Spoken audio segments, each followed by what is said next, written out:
Okay, good morning, everyone. It's Friday, and usually I come with some information on Fridays about what's gone on in the week that's passed and to provide you with some information about the week ahead. One of the things I want to start off with is that plans are already in the making for this season at the city market. We had a great meeting this week with the Field and Fork Network as well as our other providers. And there are a variety of events that they are planning. It's our intention to ultimately have a calendar to provide. We'll get that calendar out not only on our website or by text messaging, but we'll be providing information to the community on events that will be happening at the market starting in June of this year and going all the way through the entire season. So the city market looks like it's going to be a pretty active and exciting place, so be on the lookout for those events and take advantage of some of the great stuff that they're going to be doing down at our city market. An update on the lighting project, the replacement lighting to LED lighting. The company that is conducting this for us has moved through many of the neighborhoods in the DeVoe area, moved into the area that is Midtown, and working their way through the south end. The north end of the city was Sector 1. They're now in Sector 2, and they'll be moving their way into Sector 3, which ultimately is the balance of the city out into the LaSalle district. So it's moving along quite well. We have some issues that we're going to have to address regarding some of the lighting, and then some of the busier streets that'll be coming at the end of the project, doing it probably at a time when the roads are less busy, perhaps at night. So, but it's moving along on schedule, just as we had anticipated. So again, it's our intention that by some time in the spring, we should be completed with that project.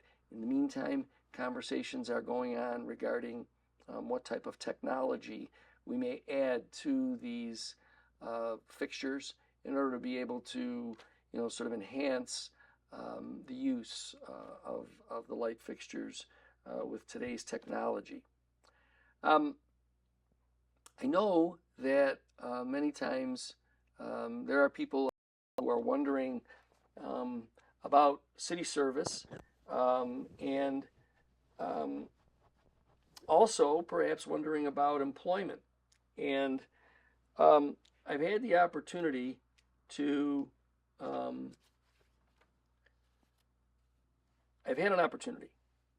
talk with our Human Resources office, and I just want to let everybody know that we have jobs in a number of different departments, whether it's code enforcement, parks and public works.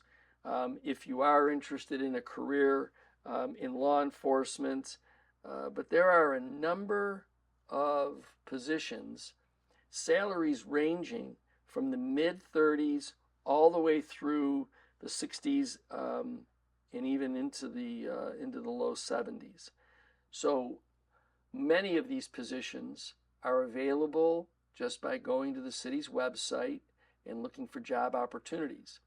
We're always interested in interviewing those individuals that want to serve their community, understand that the task of improving the community is really all of ours. So if one of these positions that you can go to the website and you can check them all out. If one of these positions is of interest to you, please file an application, and we'll be happy to process the application and see whether or not there's an opportunity for you to work for your local government and provide that service to your fellow residents. So again, be on the lookout at our city website for that information, and if something interests you there, then please make sure that you apply, because we would love to have you come and work with us.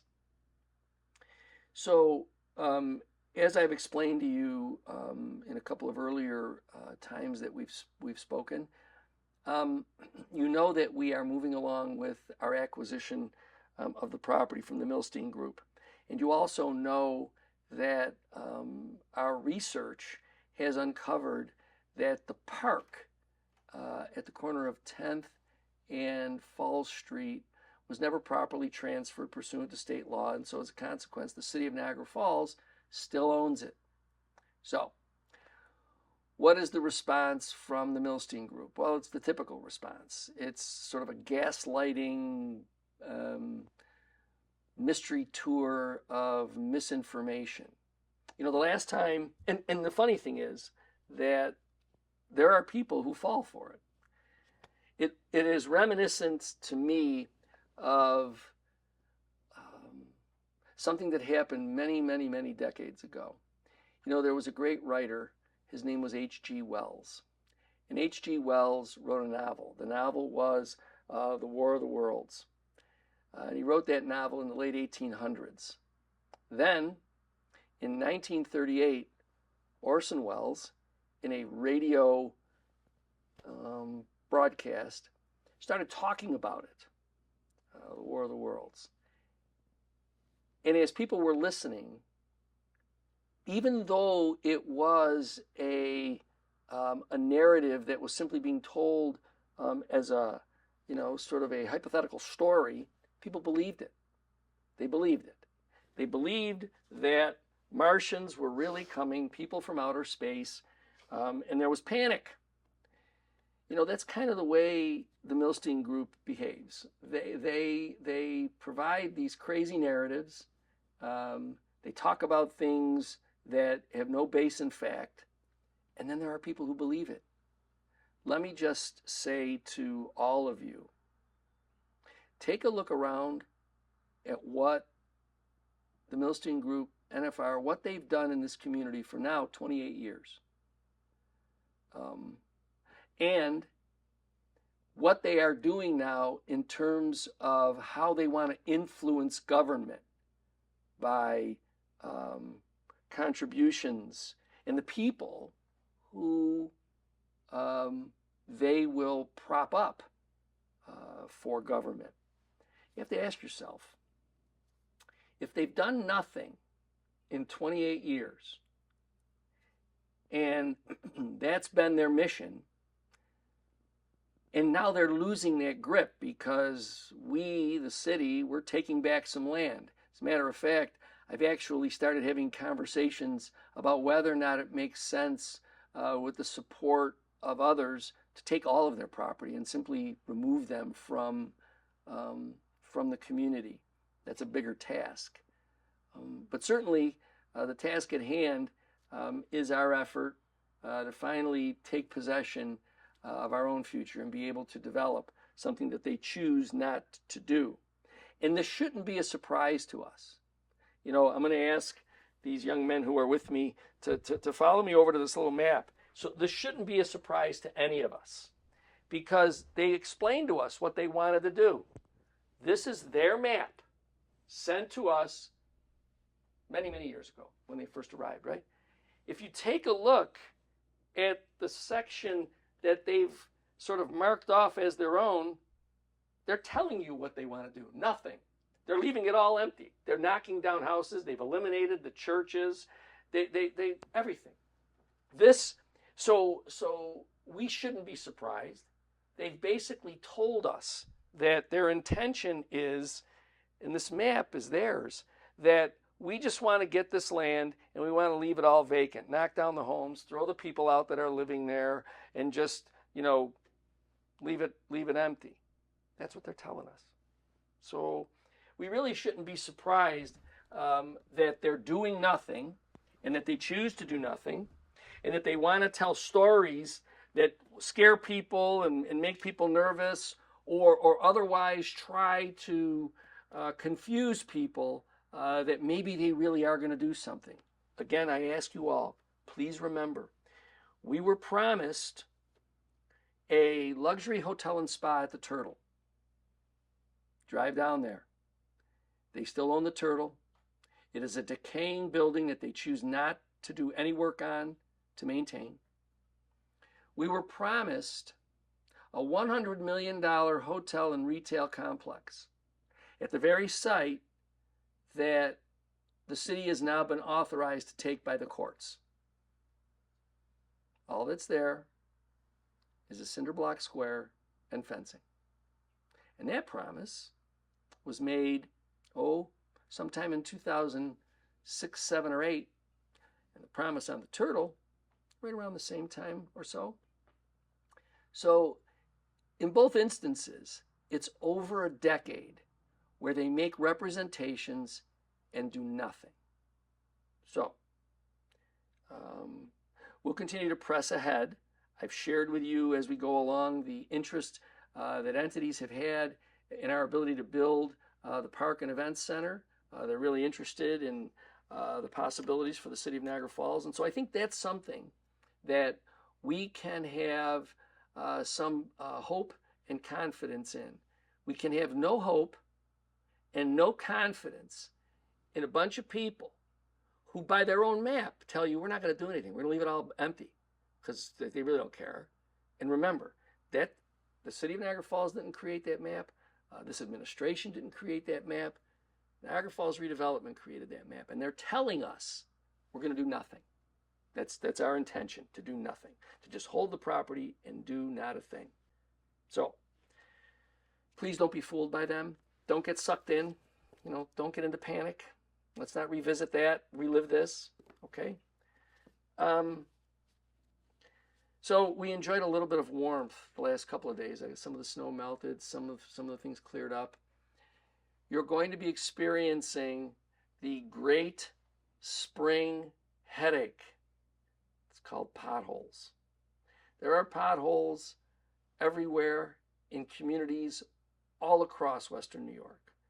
The freeze and thaw, the changes that happen with the temperature, all of those things contribute to weakening the road and creating these potholes. So our crews are out now putting something that is often called a cold patch, right? And that's because the plant that generates the material that is used for more permanent patching or for road repair isn't open yet. So we can't even access that material until well over a month from now. So our crews will be out there doing their best to try and plug up some of the more incredible depressions and holes that are in the pavement. But I'm going to simply ask everybody to realize that no matter what we do, this weather's not over. As a matter of fact, it's going to dip back down again. The temperature's going to dip back down again over the weekend. So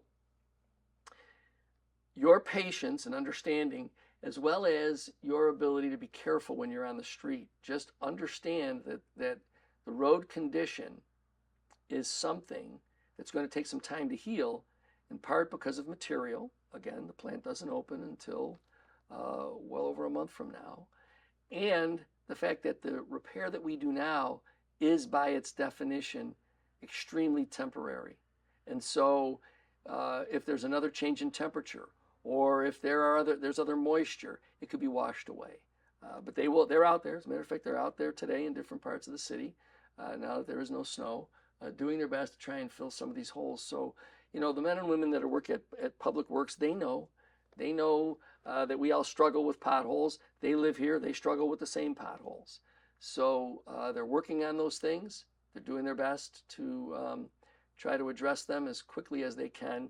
So just going to ask for your patience and your understanding as we try to work our way through this. So this evening at the Seneca Casino, we will be having an event for diabetes awareness. So, it's another opportunity for us to recognize some of those conditions that are in our community that we have to make sure that we start to build a healthier community. So, again, that takes me back to reminding you that the city market will be opening soon. It helps us all to get back into a more healthy lifestyle, do some things that are going to help not only our community, but also help us personally. So whatever you're going to be doing this weekend, please make sure that you're safe. Again, be careful on the roads. We know what their condition is. You know what their condition is. You know that the crews are out there trying to help, but the material that we're working with isn't going to last very long. and we can't get into the more permanent material until the plant opens, which is quite a while away. So just be careful out there. Enjoy the weekend, and I look forward to talking to you again next week.